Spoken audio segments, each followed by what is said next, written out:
Our morning call live from the CNBC TV 18 headquarters in Mumbai. Good morning. Welcome to Bazaar Morning Call. I'm Lata and Anuj and Sonia joining me from their homes at the pleasantest part of the morning. It's a Friday morning.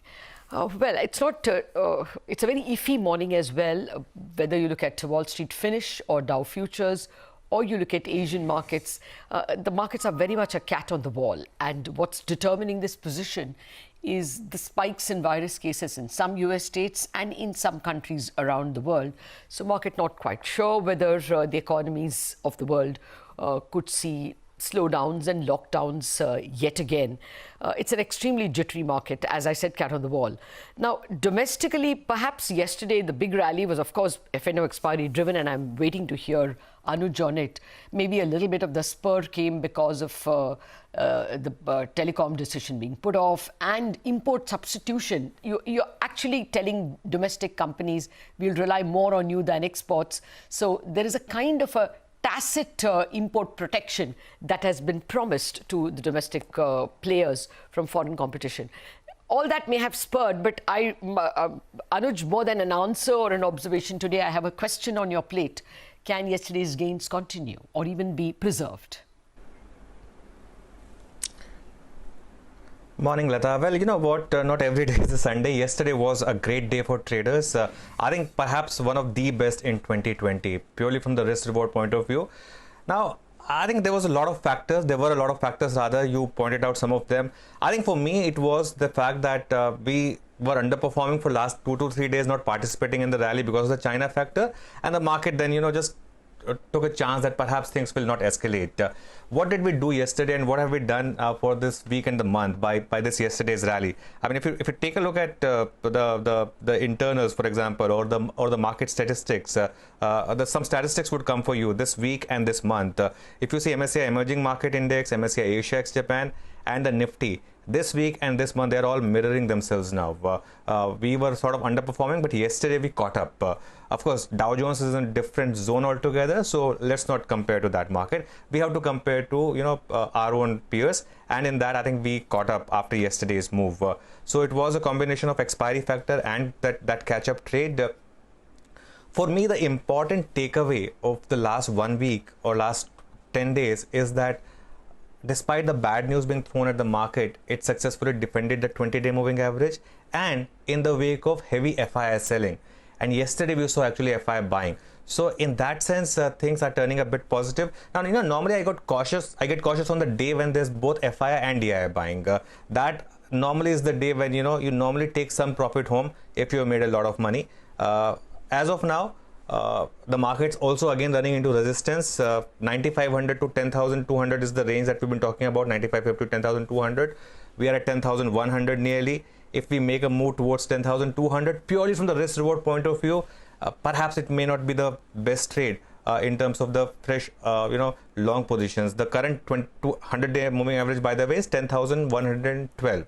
So we are nearly there on the higher end of the range. I think keep an eye on the Bank Nifty as well, because that's now in that well-documented congestion zone of 21,000 to 21,600. I think the trade now is to see if this time it's willing to break out about 21,600 on a closing basis and 10,200 on a Nifty on a closing basis. Because if that is the case, that would mean fresh expansion, and that is when a lot of money would be made, because then perhaps you target 24,000 also on the Bank Nifty, which is the 100-day moving average. But that's looking really into the July series. For the near-term trader, I think today would be better to focus on mid-caps, because yesterday mid-caps took a backseat as the large caps were participating. Today, I expect mid-caps to have a big rally as the large caps consolidate, because the risk reward for the large caps today is not in favor. It was yesterday.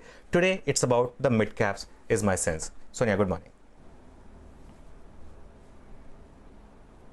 Hi, good morning, Anuj. Good morning, Lata. So, in fact, that was my question. I mean, if you look at the SGX Nifty, it's indicating that the start would be mildly in the red, down about 40 odd points. And so far, the buy on dip strategy has worked. So even if there is buying in this market, where do you see it come through? Because this month so far, I was looking at it, the Nifty is up 5.5% in June, while the mid-caps are up almost 9% in June. So there's a huge outperformance that mid-caps have seen.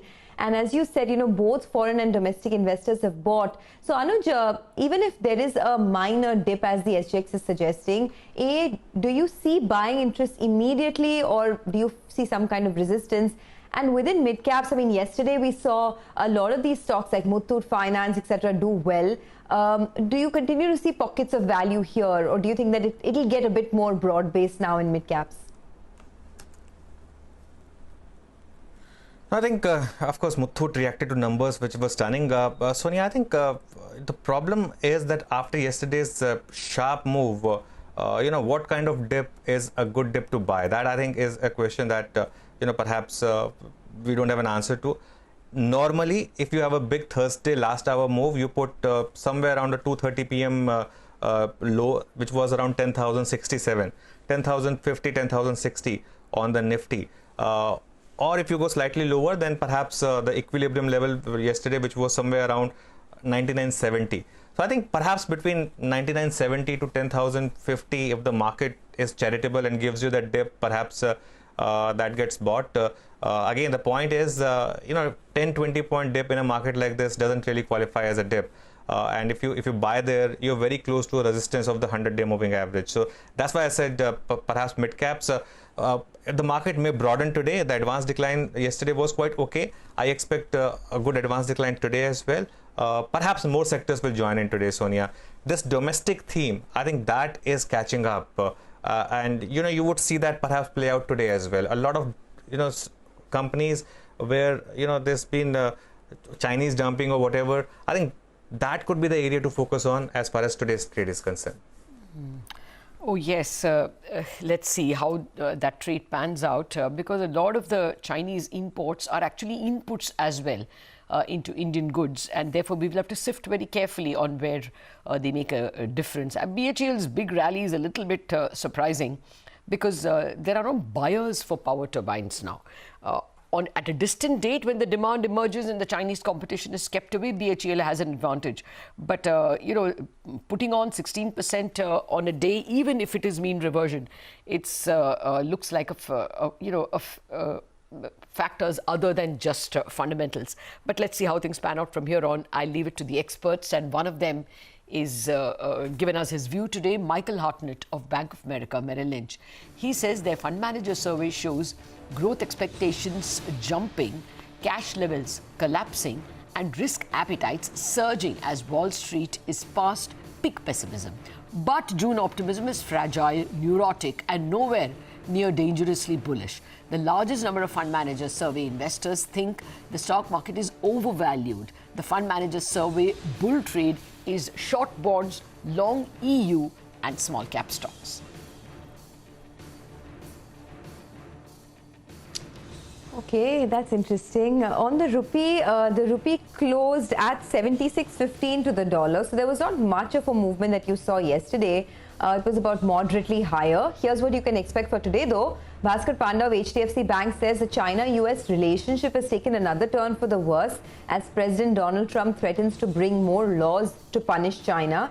In India, the border skirmish with China and its after effects, as well as Nepal's declaration of a new map, are worrying factors as well. Fitch has also revised India's outlook to negative from stable, and global crude prices are also higher. Given this background, Bhaskar Panda expects the dollar-INR pair to trade above the 76 mark again today, so he's expecting some weakness. The day's range is seen between 76.25 to 76.50 against the dollar. Lata. On bonds, Bhaskar Panda says Indian benchmark bond yield, 10-year bond yields have moved up a bit for a variety of causes. He expects stability today. Range for the new 10-year, 5.8 to 5.85.